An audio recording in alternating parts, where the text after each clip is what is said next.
E aí, meus chuchus, tudo bem com vocês? Dans la leçon d'aujourd'hui, on continue les pronoms COD en portugais et on voit la deuxième partie. Mais avant de commencer, si c'est ta première fois ici, je te suggère de commencer par notre formation gratuite Premier Pas, où tu vas avoir tous les clés nécessaires pour bien démarrer ton apprentissage du portugais brésilien. Et comme d'habitude, les matériels de support et de pratique de cette leçon sont disponibles dans notre cours de portugais Cafezinho Brasileiro. Tous les liens sont disponibles dans la description de cette vidéo. Alors, si tu es prêt, c'est parti, vamos là! Dans la leçon précédente, on a appris les pronoms COD en portugais selon la grammaire normative, c'est-à-dire les règles traditionnelles.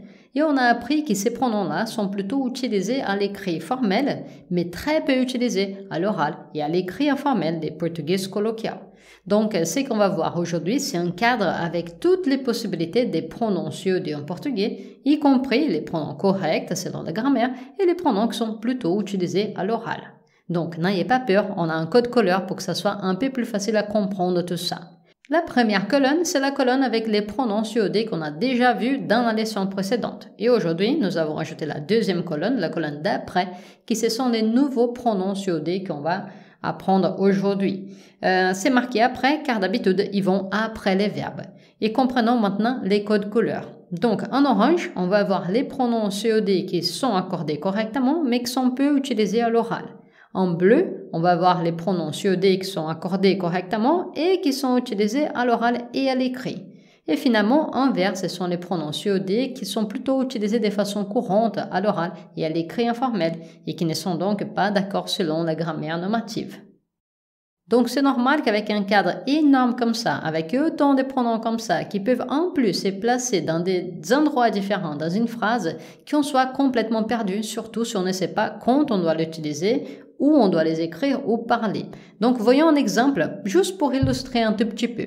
Si je veux dire la phrase, si je veux traduire la phrase « Mon père t'a vu ce matin » ou « Mon père vous a vu ce matin », dans les cas où je te vous vois toujours en portugais, ça peut devenir 4 phrases en portugais. La première, « Meu pai viu você hoje de manhã ». Deuxième, « Meu pai viu o senhor hoje de manhã ». Troisième, « Meu pai te viu hoje de manhã ». Quatrième, meu pai ouviu hoje de manhã. Wow! Et tout ça, c'est la traduction de soit mon père t'a vu ce matin, soit mon père vous a vu ce matin, singulier bien sûr. Alors, les deux premiers exemples, les pronoms vont après les verbes, c'est la colonne d'après. Et les exemples 3 et 4, les pronoms ira soit avant, soit au milieu des verbes quand il y a deux verbes. Et selon les codes couleurs qu'on est en train de voir, bleu, ça veut dire qu'on peut écrire et parler, tout va bien. Vert, ça veut dire que d'habitude, on utilise plutôt à l'oral ou à l'écrit informel. Et numéro 4, orange, ça veut dire que c'est plutôt utilisé à l'écrit. Donc ici, si on reste avec un tableau énorme comme ça, ce qui va se passer, c'est qu'on va avoir beaucoup de confusion et on ne va automatiser rien. Donc ce que je vous propose, c'est plutôt utiliser les bons sens au début d'apprentissage. Cela signifie diminuer le volume des vocabulaires et des grammaires qui ne nous est pas très important tout de suite. Cela signifie apprendre et pratiquer aussi les formes courantes du portugais brésilien qui sont utilisées à l'oral et ainsi pouvoir comprendre les Brésiliens parler et parler de façon plus naturelle. Et bien sûr, cela va te permettre d'avancer, de commencer à parler et à t'entraîner beaucoup plus rapidement. Donc dans ces cadres, pour qu'ils soient plus pratiques, on va commencer par enlever les pronoms tu si on n'est pas dans une région où on utilise les pronoms tu. Ensuite, on va enlever les pronoms formels au senhor, à senhora, car on peut remplacer ça par les pronoms você à la place. On a déjà appris ça dans les leçons précédentes des pronoms personnels. Et si tu ne te rappelles pas, vas-y, retourne dans cette leçon pour comprendre cette logique. Ensuite, on continue avec la même logique, mais au pluriel. On ne va pas utiliser os senhores, as senhoras, car on peut les remplacer par vocês. Et ensuite, on va enlever nós, car on peut aussi utiliser a gente, qui est aussi très utilisé à l'oral. Et en enlevant tous ces pronoms, on enlève automatiquement les pronoms COD et on finit avec un tableau beaucoup plus facile, beaucoup plus pratique et beaucoup plus proche de la réalité. Et donc, les avantages de ces cadres, c'est que pratiquement tous les pronoms seront toujours mis après les verbes, peu importe combien de verbes il y a dans la phrase, sauf bien sûr les pronoms mais et te. Deuxième avantage, c'est que les pronoms de la deuxième colonne, la colonne d'après, sont les mêmes que les pronoms personnels. Donc en fait, tu n'as rien à apprendre car tu connais ces pronoms déjà. Tu as juste à les placer après les verbes. Et finalement, troisième avantage, c'est la façon la plus courante à l'oral et à l'écrit informel au Brésil. Donc si tu parles comme ça, tu seras beaucoup plus proche de la réalité brésilienne. Alors, du coup, pratiquons avec quelques exemples. Exemple numéro 1, você me viu hoje de manhã. Você me viu hoje de manhã. Donc, tu m'as vu ce matin. Ici, nous sommes en train d'utiliser les pronoms me, donc ça va soit avant, soit au milieu des verbes quand il y a deux verbes. Número 2, você, eu te vi hoje de manhã. Eu te vi hoje de manhã. Ou, eu vi você hoje de manhã. Eu vi você hoje de manhã. Ces deux phrases sont la traduction de soit je t'ai vu ce matin, soit je vous ai vu ce matin singulier. Et bien sûr, ici, eu te vi, c'est un verbe, car du coup, l'accord n'est pas bon. Si je suis en train d'utiliser les pronoms você, normalement, c'est accordé en troisième personne et je devrais donc dire você aussi comme pronom COD.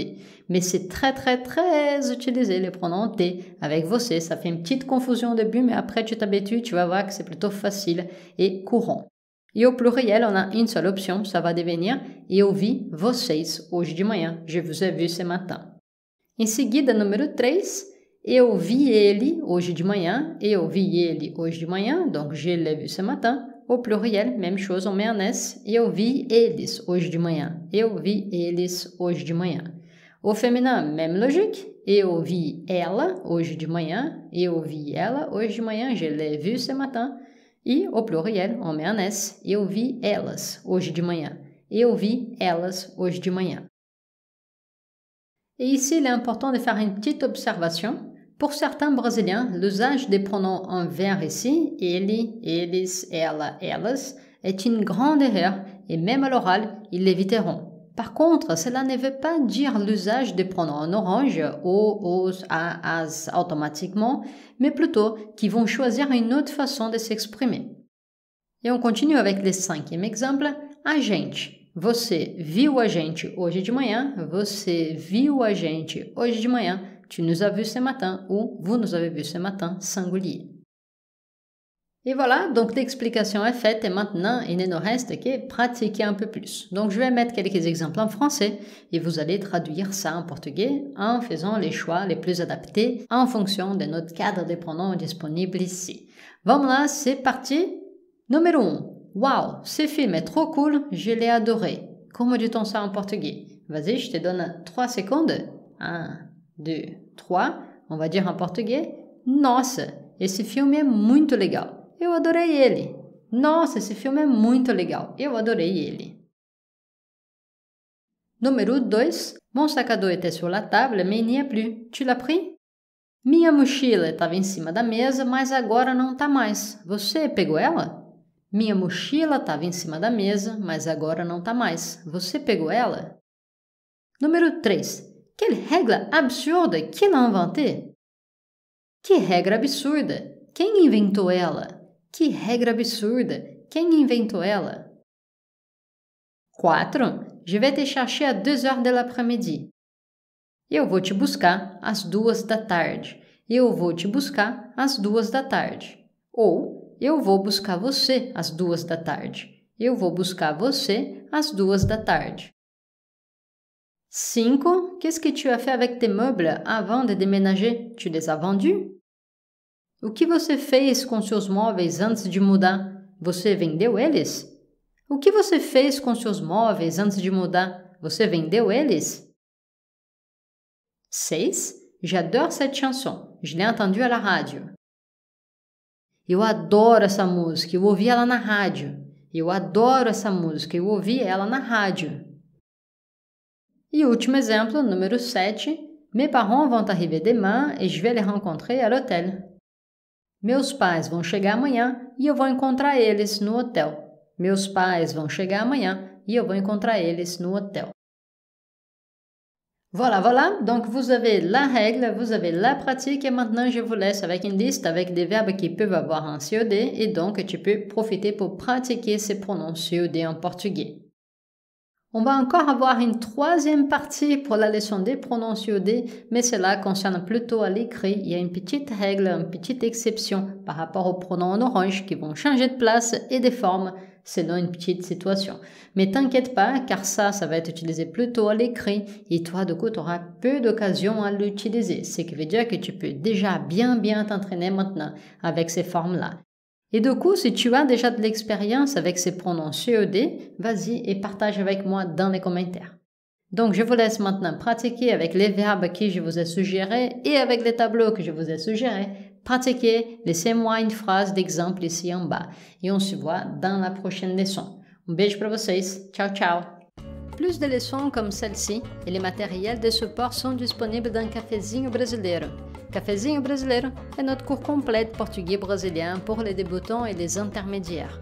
Tu y retrouveras plus de 50 leçons progressives pour les débutants avec les matériels de support et d'entraînement et pour les intermédiaires des leçons de portugais en portugais pour continuer à apprendre et à développer ton portugais brésilien. Plus d'infos sur Cafezinho Brasileiro dans la description de cette vidéo.